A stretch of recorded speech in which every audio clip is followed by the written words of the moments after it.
So for nearly half of our 16-year existence in business, we've been located here at Iron Gate Motor Condos.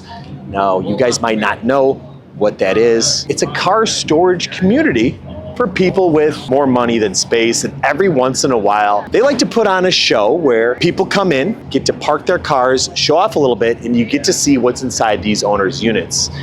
Now, the unfortunate thing with car show videos is that typically it's not something that's a whole ton of fun to watch when you go back. It's kind of something you've got to experience being there, but hopefully today you'll get to see what we get to see, and you'll get to hear a little bit of what I think about some of the cars that come in here and get to see a little bit behind the scenes from a shop that gets to interact with these owners and gets to interact with the general public.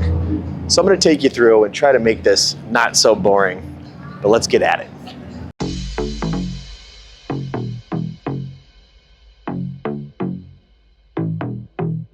So like I was saying, on a day like today, we've got the shop open and I want to get people through the shop, get to see what we're working on. So I'm going to walk you through there, because typically what I'll do is I'll be standing out front trying to answer questions, but today I've got a few of my guys here. I've got Max actually doing the job that I typically do, which is sitting here, shaking hands, answering questions about what they see in the shop. But I don't have to do that today because you're here, which I appreciate. I'm gonna get to actually go see this show. I'll let you guys off a little bit too, but let's walk through, kind of see what we got going in the shop before we hit the show. Now, you guys know we work on a lot of nice stuff, so I've got to put it in areas that, you know, people aren't gonna mess with, but at the same time, I've got 4 guys here kind of keeping eagle eyes, just making sure no one's getting too close, but at the same time, they get to see how cool it is to be at a shop like this, to work on the stuff that we get to work on. But at the same time, we got to put the pretty stuff in areas that are safe, but approachable, right?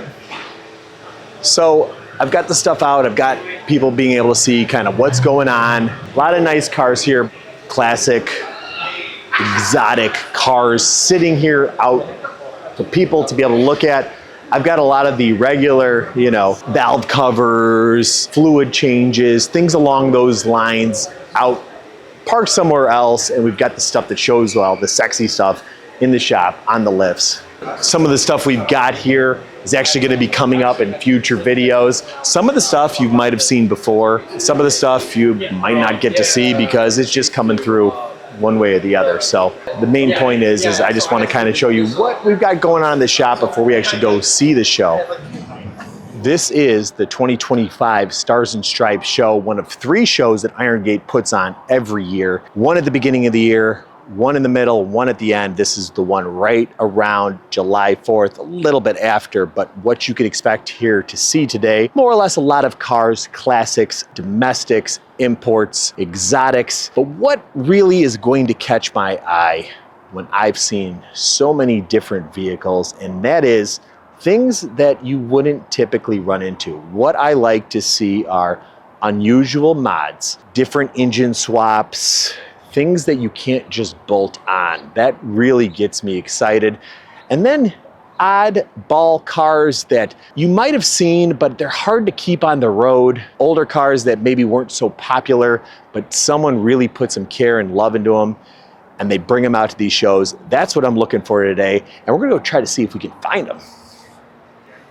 Now, this appears to be a Chevy 2, kind of a Pro Street look, and definitely some power to back it up. Looks like some sort of iteration of a small block, and you guys can tell right away, front-facing turbos going into the fenders. This intercooler setup is just so different and unique. Wilson manifold, intake and throttle body. There is some money that went into this thing. This is quite impressive. A lot of care, a lot of effort. This isn't something that you just put together. This is something that shows a lot of patience, time, and effort.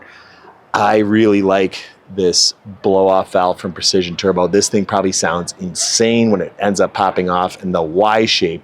This is something that when you pop the hood, people come over here and go, what the? Like, this has presence. This is exactly what gets me excited seeing it. It's not just something that everybody else has. Fuel injection in a classic car, and it's back halved with a cage on bench seats. I mean, that's probably about as cool as it gets. definitely one of the cars right off the gate that got me super interested in seeing what else is out here. That's something you guys might not know about me, but back in the day when we were first getting going, we did an X5 where we did a lift kit. Now this was back in 2010, and it wasn't a car that was typically lifted. I love seeing off-brand, off-model lifts on vehicles. Now you could tell this tire fitment is probably a little tight, but I love seeing knobby tires on cars that you typically wouldn't expect to see it on. The roof rack, the front light, this is something I would love to daily. It's a Volvo, so it's kind of just throws all your expectations out the door and looks tough. Super cool setup. I really enjoy the presentation of it, and not sure how much functionality is with those tires, but the fact that they fit them and they're driving around and the look of this thing, that's what I'm into. Now when it comes to these Morgans, I end up seeing a fair amount of them, and I'll be honest, I do like the mechanical wackiness of it, the engine out front, the V-twin, the way it sits, but I cannot get into trikes, guys. I just can't. There's no trike that I've ever been like, that's cool. This comes about as close as possible to being that, but for me, it either needs to have 2 wheels or 4. That 3 wheels is just kind of a half measure that I get the whole thing. It doesn't really qualify as a car, so the insurance and how it's handled is a little, I don't know, it just feels like a cop-out to me. Put 2 more wheels in there, and I think this thing was super cool, and I want to love it. I want to love just the wackiness of it and the concept, but at the same time, it needs 1 more wheel. Now, what you could always count on seeing is some very high-end JDM styling here. Of course, we've got a Supra with Volks, bride seats, but I actually just got, from one of the owners, part of the perks of the job, handed me this Tokyo bag, and what's inside of there? Somebody we were doing work for, and he gave me some various Japanese snacks, which I think is pretty cool. Lime Kit Kats. I gotta say, some days are better than others working here, but I'm not gonna say no. Kind of goes with the theme, but again, super cool. Let's see what else is here. Now you guys might think because of my background as a BMW tech that we've got these E30s here and I'd be going pretty crazy over them. I was working on these things at a dealer. I've owned a ton of them and they just don't excite me, man. I just can't get into them. Even the M3, I like the motor, I like the concept, but seeing these cars, seeing how the chassis kind of wear up over time and seeing what Chicagoland winners do to these cars, it's hard for me to get super excited, although I do love seeing clean examples of classic BMWs. But really what I like most is seeing rare period correct wheels on a more or less well stanced vehicle. These Corvettes, classic. I remember seeing these early in my day. I remember wanting a set. So it's super cool to see one of these cars out here, still with period correct wheels on it, looking good, sitting right. This is cool, but as far as the chassis, I'm just not an E30 guy, guys. So this van, really cool, and I'd love to show you guys a little bit more of this, but that would give away some of the surprises we've got coming up, because I actually might be doing something with these gentlemen very shortly here, but for now, we'll just give you a teaser.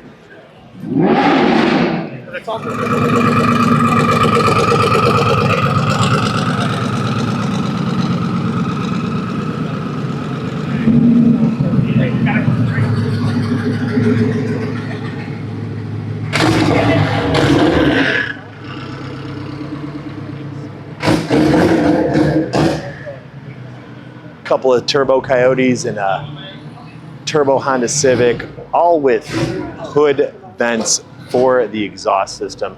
You can always count on seeing something like that here. I like the daringness of someone willing to drive here without a hood, especially on a day with overcast like this. Always cool to see the engineering, what people can end up doing in these cars, and then the people who would actually say, screw it, I'm driving there like this. Kind of fun. There's nothing like a safari style Porsche, especially seeing it live. This thing looks Pretty cool. A lot of attention to detail. The camel and shell stickers, the grain on the top for the roof rack, and I really like this front bumper support on the brush bar. It has a really nice finish. The rivets look perfect. You can tell a lot of detail and effort went into this thing. I love it. I love seeing it. I love seeing people drive this stuff here. So here we've got an international travel-all that caught my eye, and you might think, what catches my eye? And you come to this engine bay, opened up, and see that there's a fuel-injected LS in here, and think, man, that's probably putting down some power. That's probably what interests me. Then we go to the patinaed paint with the light sanding, the unique color on there, and again, pretty cool. But not what really gets me going. What really gets me going are the steel 20-inch wheels, the faux patina on them, modern tires, and the stance that this thing's sitting with in combination with everything else.